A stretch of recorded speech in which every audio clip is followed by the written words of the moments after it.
Alors, j'espère que la semaine a été positive pour vous et que vous avez suivi les plans établis.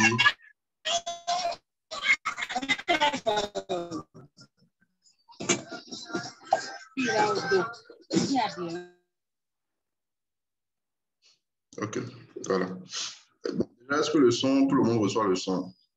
Écrivez juste en commentaire la partie discussion. Écrivez juste, est-ce que vous recevez le son?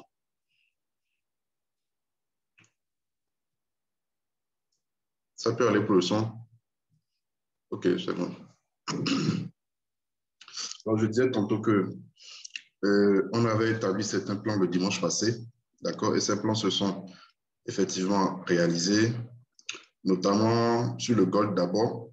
Alors, le gold, la droite, la droite de tendance qu'on avait tracée, c'était ça, d'accord, ça a cassé. Puis, bon, on avait parlé de ce range.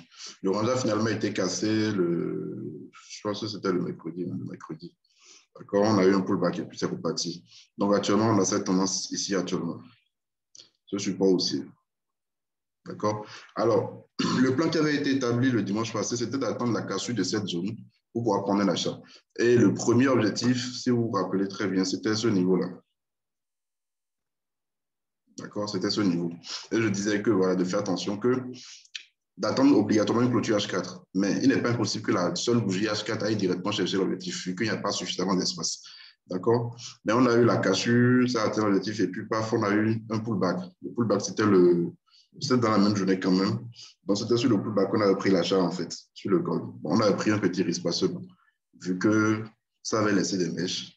Vous voyez. Bon, après, un match, ça a fait un double top, et puis bon, ça a corrigé. En fait, tout ce mouvement que vous avez eu ici, c'est sa correction que vous avez actuellement ici. Donc, le prix a même réintégré le range, mais vous avez ce support haussier. Je vais bien tracer ça.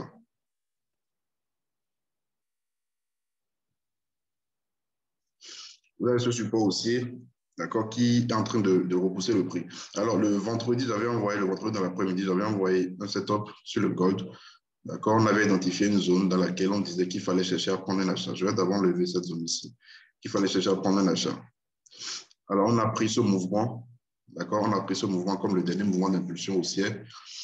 Et c'est cette zone-là que je parle. Donc, si vous avez suivi, c'est que vos bails limites se sont déclenchés. En temps normal, c'est que vos bails limites se sont déclenchés sur le gold.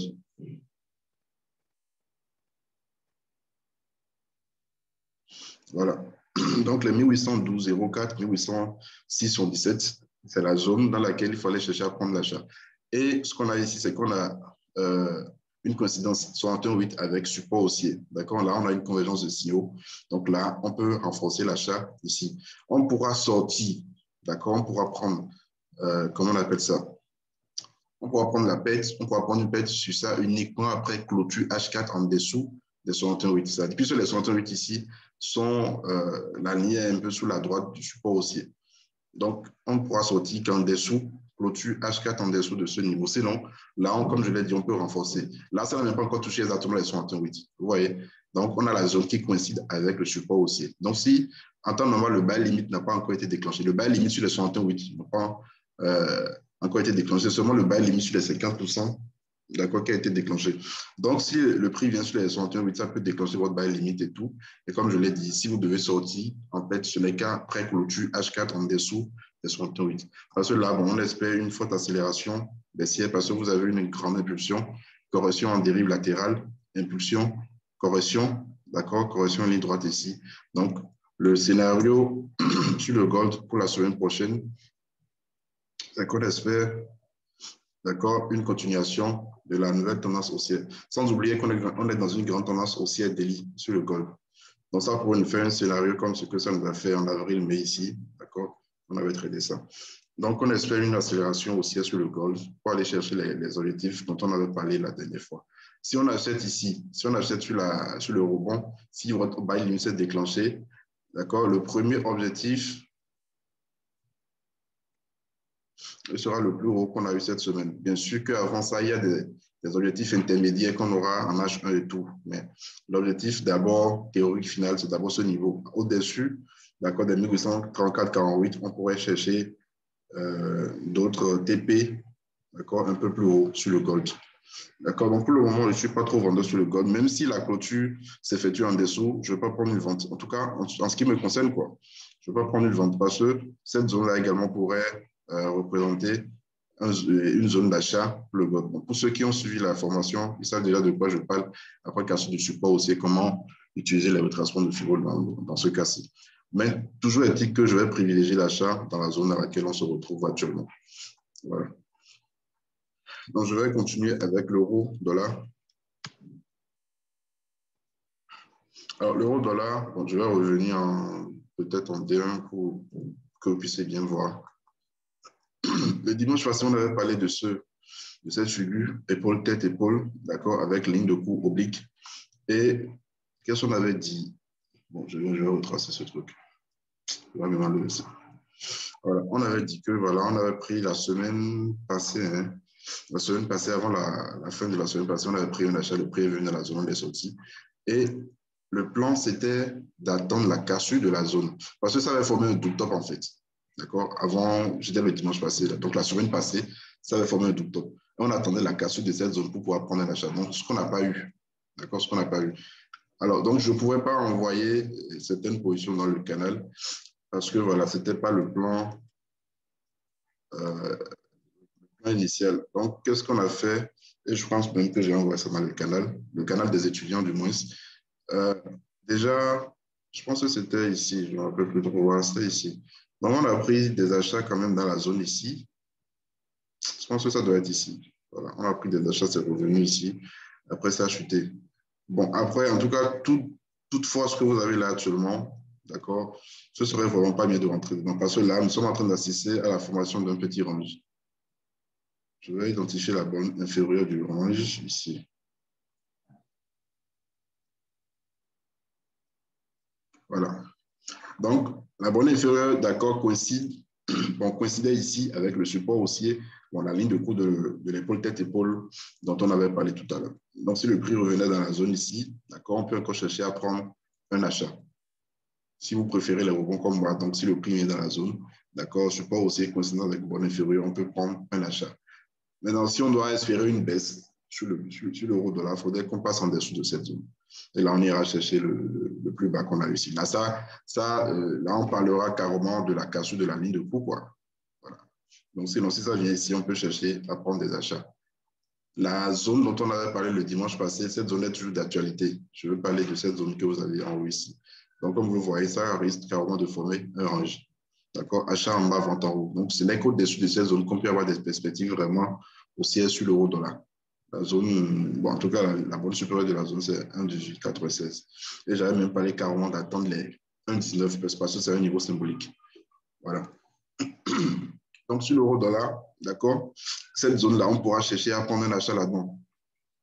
La zone que vous avez en bas qui coïncide avec le support aussi H4 qu'on avait tracé tout à l'heure, d'accord, on pourra chercher à prendre un achat.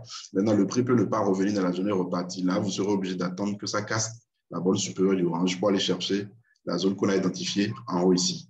D'accord, bon. En plus, vous avez un biseau descendant, cassure, pullback. Donc, c'est la nouvelle accélération, d'accord, du mouvement initial qui a été entamé, en fait.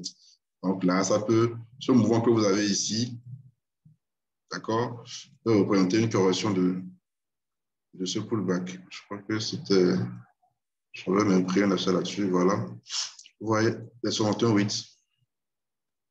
61,8, ça repousse, ça repousse, ça repousse. Voilà. Si le prix ne clôture pas en dessous, d'accord, donc ça peut repartir, ça revenir dans la zone ici. Parce que vous voyez 1, 2, 3, 4 fois, non, disons même 5 fois, voilà, 5 fois. D'accord, ça peut repartir sans pour autant revenir ici. Donc, dans ces circonstances-là, qu'est-ce qu'on fait? On prend de petits risques, en fait, parce que voilà, vous prenez un risque en plein milieu de range. D'accord? Vous utilisez le FIBO. En temps normal, on ne l'utilise pas dans un range. Mais ici, si on considère le biseau descendant qui a été cassé, et ça, comme le pullback, d'accord? Et le mouvement, d'accord, d'accélération de pullback, on a eu correction là-dedans, on peut l'utiliser. On voit que le prix ne s'est pas arrêté sur n'importe quel niveau. C'est les 61,8 toujours. Voilà. Donc, on peut prendre un achat, un petit risque là-dessous, avec un stop sous la mèche ici, d'accord? Ou carrément, en fait, ça dépend du capital de la personne. Ça dépend de votre capital. Si vous prenez le risque ici et que le prix venait dans la zone ici, vous pouvez toujours renforcer. Puisqu'on a dit, ce n'est qu'en dessous de cette zone qu'on peut vraiment espérer une baisse sur l'euro-dollar. Si longtemps qu'on est au-dessus de cette zone, il faut privilégier les achats. Et là où on peut réellement avoir des perspectives aussi, c'est au-dessus de la zone dont on a parlé tout à l'heure de 1,1900. C'est un peu ça. Bon, déjà, je ne sais pas s'il y a des questions. Est-ce qu'il y a des questions déjà pour le gold et pour l'euro USD? Vous pouvez écrire dans le canal et dans le truc là, la fenêtre de discussion. OK. Bon, je crois que bon, je continue pour le moment s'il n'y a pas de questions. OK. On avait également parlé du GBP USD. Alors, GBP USD, donc c'est le même scénario. D'accord. Mais ça aussi, je pense qu'on avait pris un achat ici parce que c'était 50 000 je ne me rappelle plus trop. On avait pris ça le lundi, oui, le lundi, je crois bien. D'accord. Voilà, ici aussi, ouais, c'est le même scénario en fait. Chez le PUSD, c'est ce support aussi qui a été tracé avec cette deux creux ici. D'accord. Sinon, on avait tracé ce support qui passait par ici et puis ça a été cassé. Voilà. Mais c'est ce niveau-là, cette droite-là qui est en train de repousser le prix depuis un bon moment. Vous voyez, on a eu un rebond ici, rebond ici, rebond ici. Voilà, là, ça a cassé. Mais on a la zone en bas ici qu'il faudrait maintenant surveiller.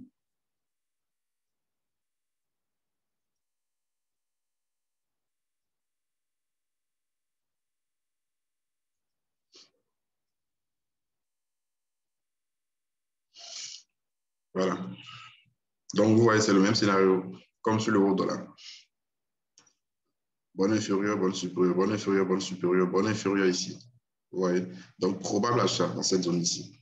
Probable achat dans cette zone. Si ça clôture en dessous, donc on risque d'assister à une baisse sur le GBP USD. Avec comme objectif un 36,69, c'est clôture de prix en dessous de cette zone ici. Et comme je l'ai dit, il faut privilégier les clôtures H4, d'accord, pour avoir un signal fort. Mais vous voyez, le prix est venu dans la zone et comme dans le passé, on a eu rebond, rebond, rebond, on peut également tenter ce rebond-là, en fait, dans la zone ici. Voilà. Avec l'objectif, la prochaine zone et au-dessus, voilà, achat. Et là, ça pourra continuer, ça pourra annoncer la continuation de la tendance haussière sur GBP USD. Ici.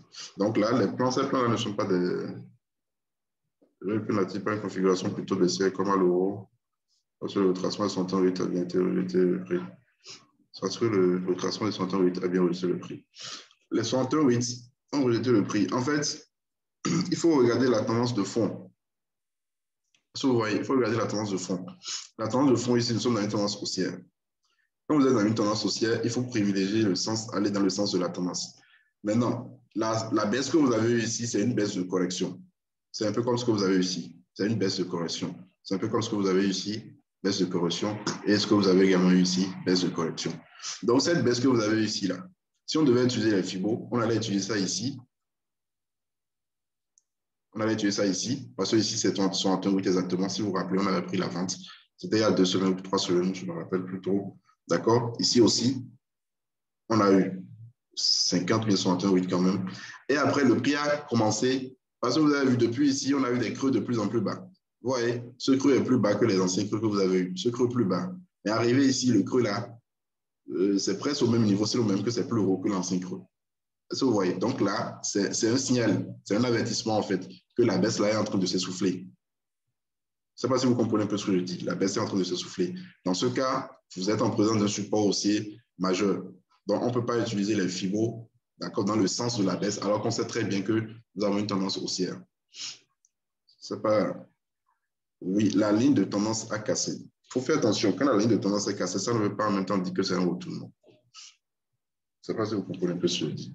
Quand la ligne de tendance est cassée, ce n'est pas en même temps un retournement, c'est un retournement partiel. D'accord? C'est un retournement partiel. Donc, c'est pourquoi j'ai dit qu'il faudrait qu'on passe en dessous de ces zones avant d'aller chercher ce niveau. Et même là où vous êtes ici, là où les 1,3669 là aussi, là, c'est le dernier espoir pour la tendance haussière que vous avez ici. Parce que le prix peut revenir ici et repartir. D'accord? Bon, je ne sais pas. Bon, en tout cas, bon, j'avais déjà parlé de ça en temps. Donc, c'est pourquoi je disais tantôt que ici, c'est une zone, d'accord, c'est une zone majeure. On ne peut pas utiliser les fibos ici. Donc, même si vous devez utiliser les fibos et vous utilisez ça ici, c'est vrai, vous allez voir ça repousser et tout, mais le truc, c'est que nous sommes dans une tendance haussière et le prix a du mal, d'accord, à former des creux de plus en plus bas dans cette tendance de correction, dans cette tendance baissière de correction. Raison pour laquelle arriver ici, ça repart, ça repart. D'accord? Ça peut casser partie, c'est possible. Mais comme je l'ai dit, vous savez, ici, on parle de probabilité. Nous sommes dans un métier de probabilité. Donc, on peut avoir une forte probabilité de rebond, comme ça peut casser. C'est un peu ça. Est-ce que ça peut aller? OK. Voilà. À part le GBP USD, on avait parlé de GBP AUD la semaine passée. Le GBP AUD, on avait pris la vente. On avait pris la vente. C'était le lundi ici. D'accord? On avait pris la vente ici. Alors, là, nous sommes dans une tendance haussière. C'est vrai, on a un biseau ascendant et tout, mais avant tout, c'est une tendance haussière. Nous sommes au niveau de la bande supérieure du biseau ascendant, mais avant tout, c'est une tendance haussière. Ça veut dire quoi? Les acheteurs sont toujours présents. Les acheteurs peuvent revenir à tout moment. Voilà le biseau. Je dis le biseau, le canal ascendant. D'accord? Les acheteurs sont présents. Alors, le prix est venu au niveau de la bande supérieure du canal, raison pour laquelle on a pris la vente ici le lundi. On n'avait même parlé de ça le dimanche passé. On a pris la vente. L'objectif, bon, la première zone d'objectif, c'était ici en fait. Mais si vous utilisez les fibres, vous devez savoir que quand vous avez un mouvement et vous avez pris, je prends le cas, en tout cas, vous avez pris une position que ce soit achat ou vente, d'accord? Ce mouvement que vous avez utilisé pour prendre la position, les 50 ou 61% de ce mouvement, d'accord, sont utilisés comme take profit en fait. Et c'est ce qu'on a eu ici. D'accord, c'est ce qu'on a eu ici. Bon, et comme je l'ai dit souvent aux étudiants, quand vous êtes déjà à plus de 50% de votre objectif final, vous fermez la moitié de votre gain, d'accord, et vous faites le break-even. Donc, c'est ce qui a été passé, c'est ce qui s'est passé ici au cours de la semaine. C'est ce qu'on a eu. D'accord. Après, le prix est revenu, on a encore renforcé. En fait, on ne peut pas tout envoyer dans le canal. On a encore renforcé. Là, actuellement, également, il y a une vente en cours si GBP AUD. Parce que vous voyez, ça laisse beaucoup de mèches. Ça veut dire quoi? Les vendeurs sont en train de rejeter le prix ici. Ils sont en train de repousser le prix. Ça laisse beaucoup de mèches à chaque fois que ça vient dans la zone. Vous voyez ici, ici, ici, ici et ici. D'accord? Donc, si vous n'aviez pas de position actuellement sur GBP AUD, prendre ça là actuellement, je vais voir.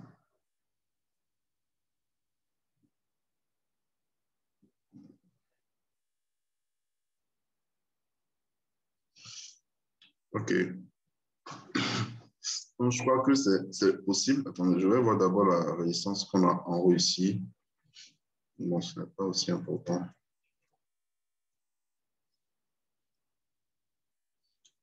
OK. Alors, je crois que si vous n'avez pas encore pris de position, c'est vrai que ce soit un peu risqué hein, parce que le meilleur point d'entrée, c'était quand le prix était venu dans la zone ici. D'accord, le vendredi soir. C'est le meilleur point d'entrée. Si c'est que si vous voulez prendre ça, là, c'est que le risque sera de. Parce que je vais mettre ça légèrement au-dessus de la zone ici. 119 pips. D'accord, point TP 222. Donc, c'est quand même supérieur à 1 le ratio. Donc, c'est possible de prendre ça. Mais comme je l'ai dit, le meilleur point d'entrée, c'était ici. C'était dans la zone ici. D'accord? Donc, c'est toujours possible. Et ici aussi, on a un petit support haussier. Je vais voir. Voilà, au carrément, voilà, carrément, vous attendez la cassure de ce petit support haussier. Là, le risque sera encore plus élevé, mais bon, vous serez peut-être un peu rassuré. Voilà. Vous attendez carrément que ça casse ce petit support haussier avant de pouvoir rentrer dedans à la vente sur GBP AUD. D'accord, ça peut aller. Voilà ce qu'on peut dire pour le GBP AUD. Donc, ça faisait partie des paires favorites le dimanche passé, si vous vous rappelez très bien, je l'ai dit. D'accord, que la vente, c'était une vente imminente et puis voilà, on a pris la vente et tout. Donc, je suis toujours là-dessus, GBP AUD. D'accord, je suis toujours là-dessus. Maintenant, si vous voulez vraiment être prudent et tout, bon, vous pouvez dire, bon, vous allez forcément attendre que ça casse le support aussi avant de prendre la vente. C'est aussi une possibilité. Voilà. C'est pareil pour l'euro AUD. On a eu le même scénario. On avait vendu le ROID. Ce qu'on a eu, c'est quoi? On avait eu ce double top, d'accord? Et au même moment, le prix venait dans une zone, je vais aller en H4, à bande supérieure de ce canal ascendant que vous avez ici. Alors, ce canal ascendant peut représenter un drapeau ascendant pour cette baisse, bien sûr. Mais le truc, c'est que, voilà, bon, je ne vais pas encore, parce qu'on a analysé la dernière fois, donc je ne vais pas encore revenir en arrière, parce que c'est une grande tendance sociale, en fait. Et là, c'est une nouvelle impulsion que vous avez. Donc ici, le prix est venu dans la zone de résistance, coïncidence avec la bande supérieure du canal ascendant. On a pris la vente, d'accord? Et je disais le dimanche que ceux qui n'ont pas pris la vente, vous attendez obligatoirement que ça corrige parce que c'était déjà trop parti. Ce qu'on avait, c'était ça. Ouais. Et le prix s'était arrêté ici sur les 50% de ce mouvement. D'accord? Je disais, voilà, c'était il y a trop parti. Même après l'accélération ici, cachue, ce n'est pas trop bon de prendre la vente. D'attendre une correction. Donc, c'est la correction qu'on a eue. Je pense même que j'ai envoyé ça dans le canal. Voilà, la correction sur les 50% exactement à ce niveau. On a pris la vente sur ça. Donc là, c'est parti. Le prix s'est arrêté sur les 61,8 de ce mouvement. Oui, tout ce mouvement. Le prix s'est arrêté. On a toujours parlé de ça avec les étudiants, comment définir les objectifs take profit, d'accord, avec les FIBO. Comment utiliser également les FIBO pour prendre les positions. Donc, c'était normal qu'arrivé ici, le prix se retourne. En plus, nous sommes dans une tendance haussière, on a pris une vente. Donc là, il faut vraiment être prudent quand vous prenez des ventes dans une tendance haussière. Donc, on a eu le même scénario comme si j'avais PAUD. Le prix est revenu encore dans la zone de la bande supérieure. Toujours possible encore de prendre une vente. Ouais, en fait, vous êtes ici, vous êtes permanemment dans le risque, en fait. D'accord? Rebond, ouais, rebond, rebond. Si par exemple la personne a pris rebond ici et le prix vient ici, ça se retourne et dit, comme ça s'était retourné ici, il ne va pas prendre ici, ou ouais, qu'il allait rater tout ça. Donc ici aussi, on a le rebond. Donc il n'est pas impossible de prendre le rebond ici. Et si je prends la vente, parce que vous voyez, le clé est parti toucher en fait. Si on prend la vente ici, là c'est encore mieux que sur GBP-AUD. En fait, les deux suivent le même mouvement. D'accord? AUD, AUD et tout, c'est le même mouvement que vous avez sur les deux. Mais ici, c'est un peu mieux parce que vous voyez ici, vous risquez à peine, je mets ça légèrement au-dessus, à peine 39, disons 40 pips comme ça. D'accord? Disons 40 pips pour un premier objectif de 167 pips. Donc, c'est largement, d'accord, intéressant. C'est un ratio vraiment intéressant. D'accord? Et là, ce n'est pas un truc qu'il faut prendre et puis s'attendre à ce que ça atteigne l'objectif dans la même journée du lundi ou bien du dimanche soir. Non. D'accord? Ce sont des trucs que vous allez prendre et laisser peut-être toute la semaine et voir. D'accord, là, vous risquez 40 pips pour 167 pips. Donc, c'est beaucoup. Vous avez un ratio du moins de 3. D'accord, en tout cas, mais ça dépasse même 3 quand même. 3 pour 1. Voilà. Voilà, 4 pour 1. 4 pour 1 même. Donc, c'est vraiment intéressant pour l'euro AUD. D'accord, donc c'est réellement, ça fait partie des paires favorites pour la semaine prochaine. En plus de cela, le gold aussi. Je vous ai parlé du gold tout à l'heure déjà. Ça peut aller pour tout le monde. Est-ce que vous suivez? Il y a des questions avant qu'on ne continue?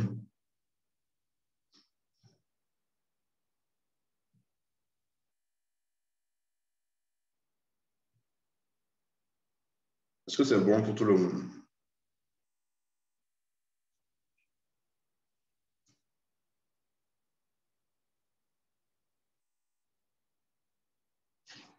Je vais continuer en attendant.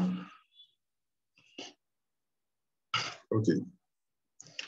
Alors, donc on a fait l'euro, dollar, GBP, USD, le gold, l'euro AUD, GBP, AUD. Alors, je pense qu'on avait parlé la semaine passée de GBP, JPY. Voilà, le GBP, JPY. Donc, la zone qu'on avait identifiée, vous avez vu le rebond sur cette zone-là. OK. On a eu le rebond sur cette zone. D'accord? Cette zone-là, c'est ici. Bon, ici, c'est les 61,8 en fait. Et vous avez 61,8. Au même moment, vous avez 3 de tendance. Donc, 2 signaux allant dans la même direction. Par exemple, laquelle l'avantage était pris ici. D'accord? L'objectif final, c'est ici. Bon, le TP1, c'était ici en fait. En fait, je l'ai dit la dernière fois, les JPY suivent souvent le même mouvement. Donc, je ne vais pas aller sur tous les autres JPY. GBP, JPY, le plan est toujours en cours parce qu'on a pris la vente ici. D'accord? L'objectif final ici, premier TP atteint, l'objectif final, c'est ici. Donc, et ça nous a donné même deuxième chance parce que, vous avez vu, ça a touché. Après, ça a touché encore une deuxième fois pour celui qui n'a pas pris ici. D'accord? Après, on a eu, à ce niveau-là, je vais aller en H1. À ce niveau, vous voyez, on a eu 61,8 Fibo. D'accord? 61,8 Fibo. Ça vient. Donc, si vous avez pris ça à court terme, c'est que l'objectif a été atteint. Ça ne va pas vous donner encore une deuxième chance et puis paf, ça chute encore. Donc, ça a donné une deuxième chance. Généralement, c'est comme ça. Quand vous ratez un mouvement, c'est-à-dire une opportunité en unité étant supérieure, que c'est parti déjà, il faut toujours aller en unité étant inférieure, soit H1 ou M15. Vous allez obligatoirement, je dis bien, obligatoirement avoir une opportunité. D'accord? C'est-à-dire pour rattraper le retard, quoi. Ici, ça nous a donné 3 chances. Première chance ici, deuxième chance ici, troisième chance ici. D'accord? Avant de chuter. Donc, c'est un peu ça. Donc, le plan est toujours en cours. Donc, c'est impossible. On ne peut pas rentrer ici. On ne peut pas prendre une vente ici, là, actuellement. On est en tendance baissière, mais ce ne serait pas bien parce que le ratio n'est pas du tout intéressant. D'accord? L'objectif final, c'est à ce niveau-là. Le premier revenu ici est rebondi. D'accord? Ça, c'est possible. On peut surveiller ça. Prendre l'achat sur rebond à ce niveau, il n'est pas impossible. Comme ça peut casser. Et si ça casse, là, vous allez tracer les fibres sur la grande baisse, c'est-à-dire la grande impulsion. Maintenant, pour attendre une correction pour prendre votre vente sur GBP, JPY. À part le GBP, JPY, je crois que il y a d'autres. Attendez, je vais voir. Il y a certaines paires. Voilà, bon, l'USD4, j'ai envoyé ça comment on appelle ça? Le jeudi soir. Donc, ça c'est pas déclenché. Bon, on a pris une vente, d'accord? On a pris une vente ici. Si vous vous rappelez très bien, on a pris une vente ici parce que c'était 61,8 et tout. Et puis, l'objectif a été atteint à ce niveau-là.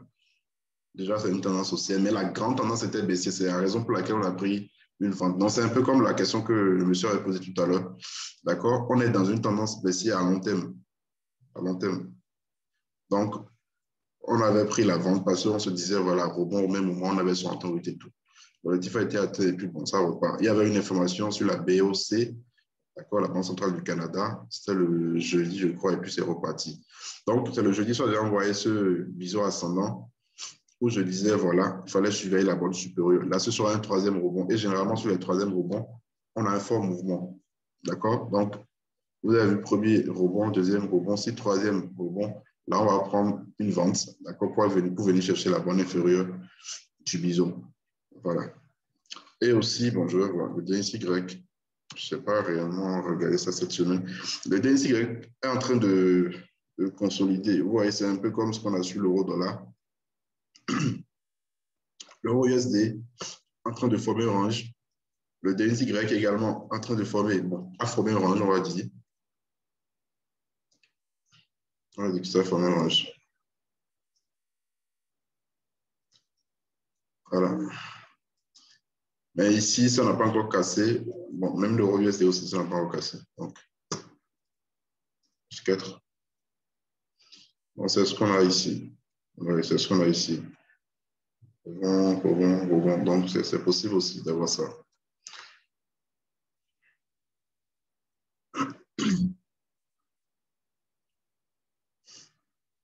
D'accord? Donc, ça revient un peu à ce qu'on a dit sur l'euro-dollar. Si ça vient dans la zone ici, on va vendre le DNCY. Donc, ça suppose qu'on va acheter l'euro-dollar. Au même moment où vous allez voir l'euro-dollar viendra dans la bande inférieure du range qu'on a tracé en H4.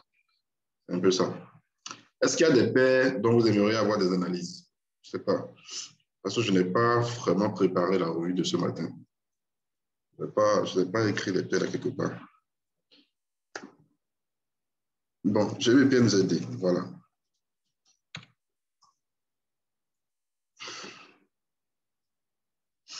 Ah oui, l'USDJPY, effectivement. On avait parlé de ça. Alors, je vais revenir sur l'USDJPY tout à l'heure. NZD aussi, OK. Le GBP-NZD, ça c'est un petit risque que j'ai pris le jeudi soir. D'accord? le jeudi soir. Ce qu'on attendait, en fait, c'était le troisième rebond, mais le prix n'est pas venu toucher. D'accord? Le prix n'est pas venu toucher la bande supérieure. Et le prix a chuté. Donc, ce qu'on a eu, c'était le jeudi soir. Hein, le jeudi soir. Donc, vous voyez, le prix est venu sur les 50% ici. Donc, je me suis dit, bon, pourquoi ne pas prendre un petit risque pour venir chercher la bande inférieure? Raison pour laquelle on a pris la vente ici, à ce niveau. Alors, je vais voir. Cassé déjà. OK.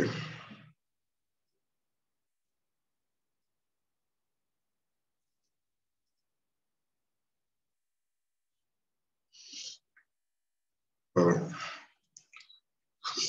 Alors, le prix, le support, ce support haussier, BTC, OK. Ce support haussier peut repousser le prix. D'accord, c'est bien possible. C'est bien possible, mais le truc, c'est que on a également ce niveau là de la grande comment appelle-t-on? Le support haussier majeur qu'on a tracé en bas ici, d'accord, qui est là. Donc, il n'est pas impossible que ça rebondisse sur ce support haussier. D'accord? Mais je ne vais pas prendre ça. Je ne vais pas prendre ça sur ici. Je vais plutôt attendre le prix en bas. Donc, ça peut partir, hein, ça peut venir repartir, c'est possible. Donc, je vais plutôt attendre le prix en bas ici. D'accord? Pour prendre là, ça a formé une zone. Mais la zone est un peu trop large. D'accord? C'est un peu trop large pour acheter en plein milieu comme ça. Donc, c'est possible de surveiller ça et de prendre le rebond sur le support aussi ici. Comme vous pouvez également dire, voilà, pas prudence, vous attendez carrément en bas ici pour prendre ça. Et je pense que ce serait même mieux. Voilà. Donc, sur l'USD, sur le GBP/NZD, voilà ce que je peux dire. Pour l'USD, JPY. L'USD JPY, si vous avez bien suivi, voilà, bon, c'est toujours là. C'est toujours là. Ce qu'on avait dit le dimanche, c'était on avait pris deux ventes ici, d'accord, deux ventes ici, avec un socle au-dessus de ce sommet. Et on a dit, le prix peut revenir, d'accord, faire le pullback. Et au même moment, ce pullback représentait les 62, non, les 50, voilà.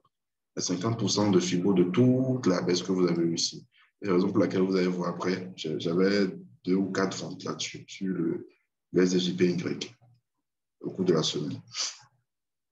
Donc, vous avez cassé du support haussier, d'accord, retournement partiel parce que le prix s'est retourné ici. Bon, le prix s'est arrêté ici, on a eu une continuation à ce niveau-là. Dans ce cas, vu qu'on a eu la réintégration, on va tracer maintenant une nouvelle tendance baissière par le nouveau sommet qui a été formé. Voilà. Donc, ici aussi, vous voyez deuxième chance parce que c'est sûrement 61,8. Je n'ai pas besoin de tracer pour voir ça. C'est 61,8 ici. Donc, c'est en train de partir déjà. Vous avez la zone ici qui pourra vous permettre de prendre une vente cachée. La zone des 109, 110, 109, 65. Mais bien sûr, clôture H4. Vous avez vu ça laisser des mèches ici. Clôture H4. D'accord, ça pourra nous permettre de prendre une vente sur l'USDJPY. Si clôture H4 sur ces zones-là. Et de venir chercher l'objectif qui est la zone des 109, 22, 109, 18 et tout. D'accord, donc c'est l'USDJPY. D'accord, je suis baissier. D'accord, bon, je suis baissier déjà avec cette droite de tendance et tout. Mais je serai, si vous devez prendre la vente, vous allez plutôt attendre que ça casse cette zone ici avant de rentrer dedans. Si vous n'aviez pas de position en cours actuellement. D'accord? Au cas où le prix va se retourner et casser cette droite ici, alors là, on risque d'assister à une accélération haussière. Mais bien sûr, il faudrait d'abord dépasser ici la zone au-dessus de laquelle on a placé le stop loss là. Ce n'est pas anodin en fait. D'accord? Donc là également, ça peut former, comment on appelle ça, un range. D'accord? C'est possible. Donc pour récapituler, sur l'USDJPY, vous allez m'excuser, je suis enrhumé. Pour récapituler sur l'USDJPY, clôture en dessous de cette zone pour permettre de prendre une vente. D'accord? Comme ça peut également former un range, c'est-à-dire cassure de cette résistance baissière venue dans la zone ici pour redescendre. Voilà. Donc, c'est pour le SDJPY. Le NZD, USD.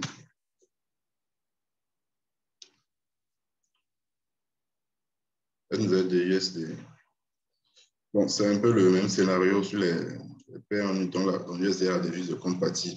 Vous voyez, là, le range est bien dessiné et tout.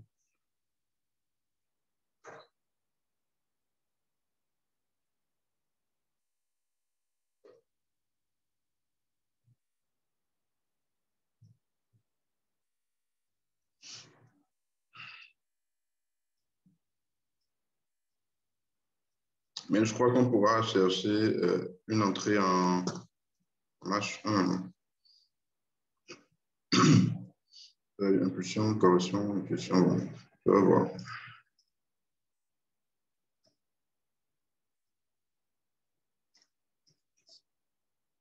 D'accord? Donc, vous avez le range, ouais, bonne inférieure, bonne supérieure, bonne inférieure, bonne supérieure, bonne inférieure. Là, ça vient en plein milieu de la zone méditerranéenne du range. Ça revient, là, ça part, ça corrige. Donc, on peut suivre ce petit support aussi. On peut suivre ça pour entrer à l'intérieur. D'accord? Pour entrer à l'achat à l'intérieur du range, quoi. Du rebond ici, il n'est pas impossible. Pour venir chercher la bonne supérieure du range. En tout cas, c'est un range que vous avez actuellement. Vous avez, en fait, vous avez le choix quand vous avez un range. Soit vous tradez seulement les bonnes supérieures, bonnes inférieures, et vous ne tradez pas à l'intérieur, ou vous venez chercher les points d'entrée dans les unités de temps inférieures en plein milieu du range. C'est un peu ça. Parce que là, c'est, comment appelle-t-on, c'est une nouvelle phase pour aller chercher la bonne supérieure. Un peu comme ce qu'on a eu ici. Oui, ce qu'on a eu ici. Donc, c'est possible que ça vous donne un point d'entrée. Parce que si je vais en M15 et tout, je peux tracer un support aussi ici. Donc, ça pourrait permettre de rentrer ici, de rentrer ici, de rentrer ici. Ici, petite tendance baissière. Donc, dans un rangeon également, on peut avoir une tendance. Mais c'est la tendance en unité de temps inférieure. On sait un peu ce qu'on a à ce niveau-là sur NZD-USD. Est-ce que ça peut aller pour celui qui a posé la question?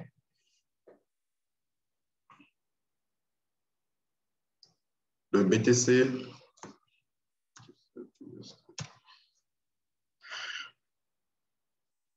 alors, bon, je ne vais pas du tout surveiller ça au cours de la semaine. BTC, on va surveiller ça. On a eu qu'à sur réintégration et tout. Ok, je vais réajuster.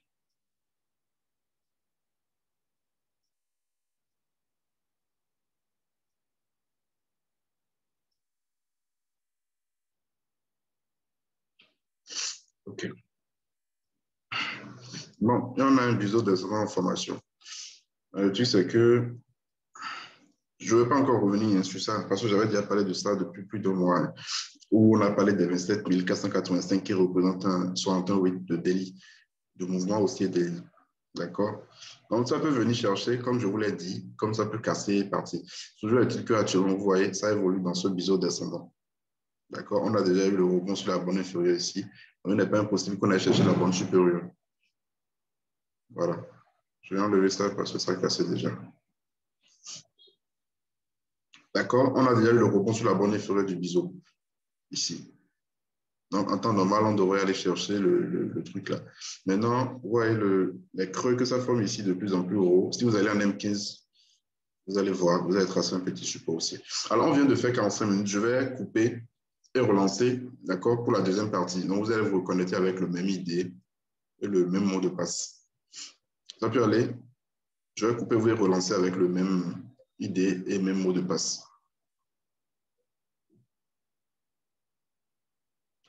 OK.